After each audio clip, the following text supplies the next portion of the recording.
What's going on, guys? Welcome back to the channel. Do you guys remember when I used to make YouTube videos on the regular?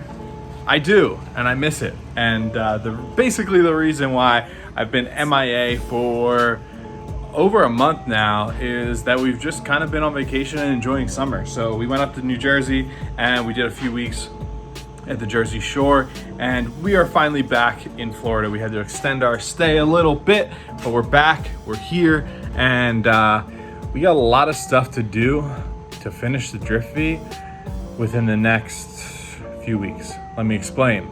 We just got home last night, and you know, I still have all this stuff in the garage that normally I keep outside, like all my wheels and tires, but we got the good old Drift V sitting here, and I have a long list of things that need to get done on this car. Basically, in 2 weeks, I'm dropping the car off at Bell Raceworks, and it is getting a full clutch kicker / FD legal roll cage. Now, it'll be an 8-point cage, anti-intrusion bars, the whole nine, and I have some things I need to get done before then.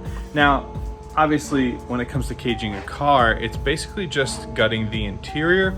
So I'm gonna have to take the dash out and all that stuff, because when it's done, I am going to have to trim the dash to get it to fit around the cage. I have a Sparco seat that is down at Wergs' shop. Shout out Wergs, he hooked it up with the Sparco seat. If you guys need any Sparco products or any performance products in general, hit up Wergs, you know, he'll hook it up.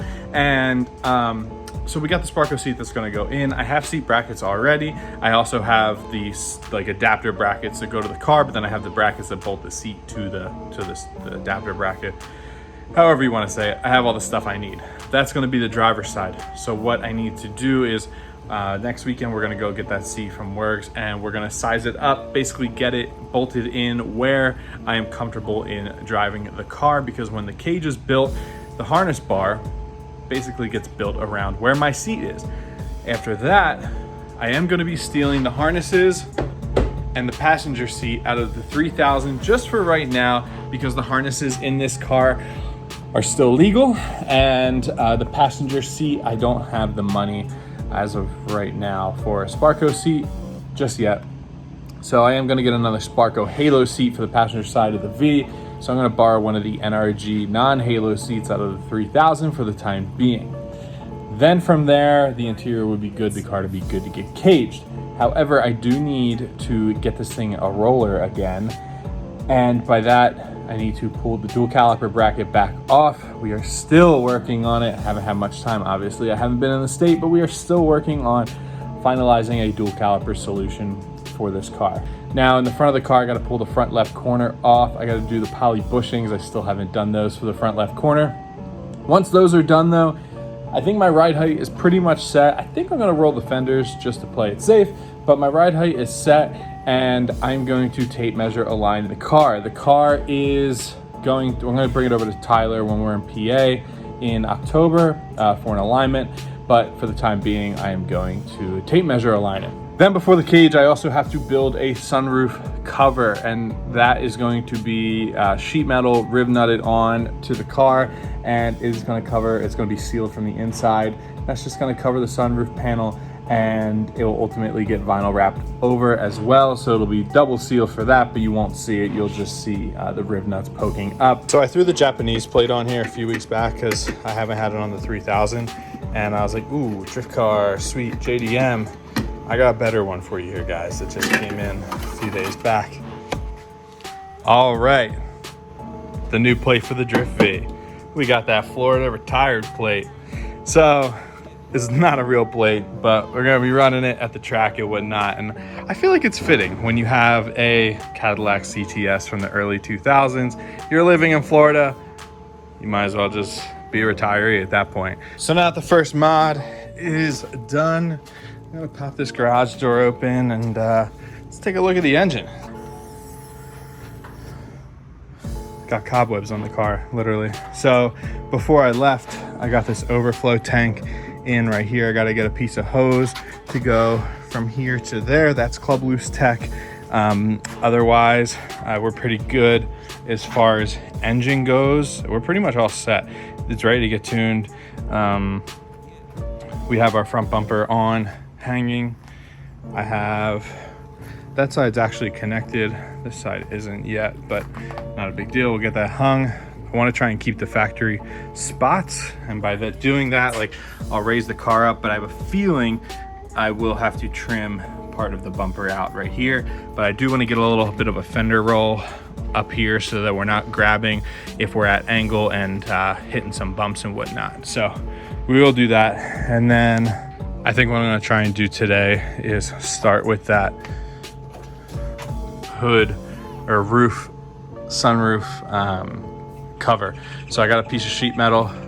I'll bring it up, I'll lay it on there. I'll start taping out some spots. I'll get the middle point and just so that we have it all centered, and then start marking out. I'll see if I have some riv nuts on hand. If I do, we can start drilling some holes in the roof, doing some riv nuts and getting that thing on and sealed up. So now that I'm working on the, or at least starting the project of the cover for the sunroof, I got my piece of sheet metal here. And initially I was like, oh, I can just put this piece of sheet metal on the whole roof and it'll cover the hole. And then I'm like, okay, well, I'd have to cut these corners off because they were damaged already. But I'm like, I don't want that. I'd rather have it fit nicely. I mean, it will just sit on top and I'll probably just rivet it on, but I don't want it to look like crap. So what I did is I covered it.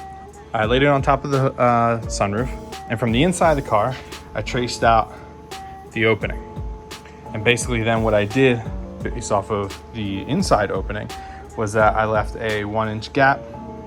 I just measured out 1 inch all the way around, and I drew a line, and that is going to be my cut line. That way I have about a 1-inch overhang over the sheet metal itself, and then what I can do is that'll give me plenty of space to drill holes once I have my position figured out, and from there rivet it on. All right, guys, I have the Dremel out here. I'm just using these little cutoff wheels because I don't really want to distort this metal too much, which might happen if I were to use a Sawzall, and I don't have any cutoff wheels for my angle grinder. So little guy will have to do. It's ripping through these 1.5-inch blades though, but whatever, got plenty of them. So we're about halfway there. Just as you can see, making the cuts. So I'm gonna keep working my way around, and once it is done, I'll just run it around the top edge to just kind of deburr it from the other side, and then we'll have ourselves a nice sunroof plug. All right, guys, we got ourselves cut out a sunroof delete panel for the V. Let's get the scrap off here. Just like that. So I'm just gonna run the cutoff wheel and basically just use it to grind off all the little burrs around the top here, because ultimately when I vinyl wrap this, I want these edges to be smooth so that you know, you'll see the little lip and the rivets, but it'll just blend in overall. And by doing that, we get a nice smooth edge like so. So let me do the rest of it, and then this is gonna be pretty much good to mount on the car. Alrighty, we got it laid on here. Looks good. We're gonna have a nice edge once this thing is riveted on. And then, like I said, I'm gonna silicone it up in here from the inside because I'm ultimately gonna have vinyl going across the top. So I'm really not worried about any kind of leaks, because naturally the vinyl is gonna be the seal. But the silicone I wanna have in there just to act as a bit of a bonding agent, just so that when you have the pressure from inside the car pushing up on here, I don't want it to start lifting the vinyl. And I don't want the air to be pushing in between the rivets and then getting underneath the vinyl and causing some lifting around our edge. So basically, the rivets will be here to hold it down and in place, and the silicone on the inside will be there to seal air from pushing up on it. So made good progress today. I'm pretty happy with this overall. So now that the piece is made, that's the hard part. The easy part now is going to be just lining it up and putting some rivets in to get it in place and hold it. And I ordered some rivets. They'll be here tomorrow, so we'll pick the project up tomorrow. I will be having some updates on the Suburban coming soon, maybe a week or two. We'll have some updates there. I do have some new parts coming.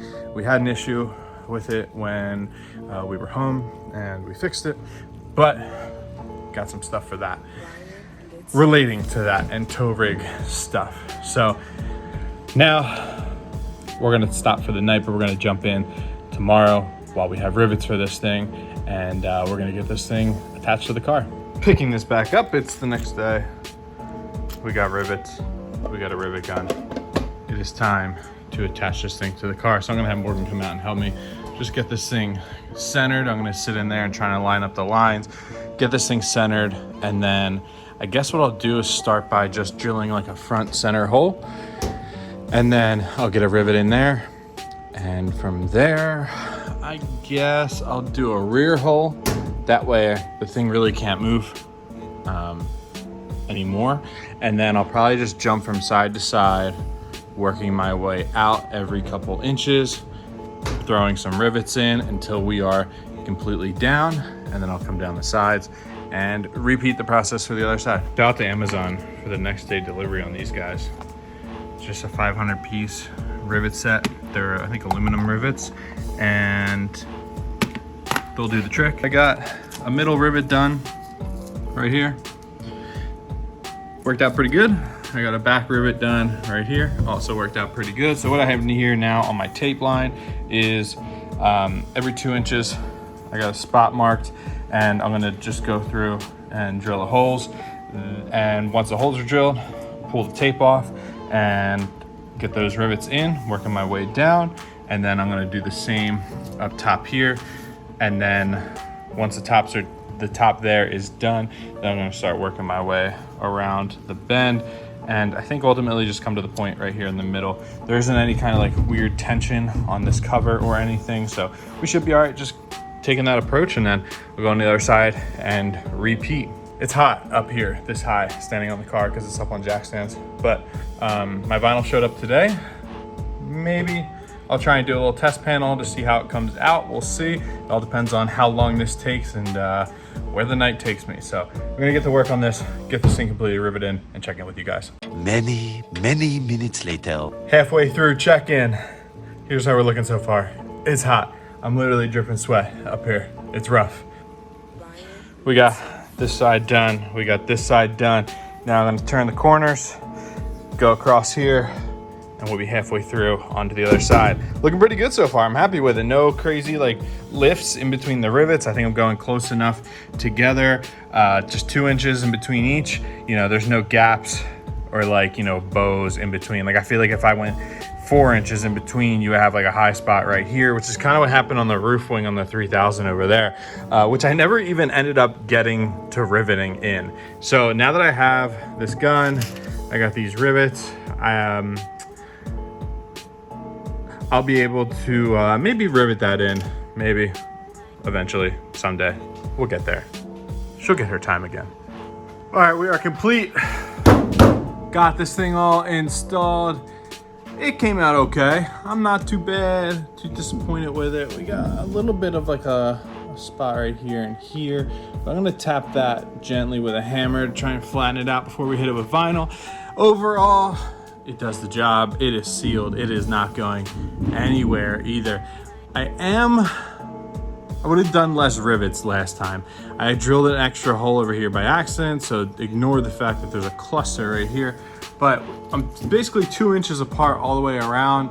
I probably could have gotten away with like 3 inches apart and it would have been fine. But at the end of the day, this is getting covered with vinyl, so you will see the little bumps of the rivets, but it's not gonna be like an obvious, you know, you have silver on red. It'll all blend in, but I'm overall happy with it.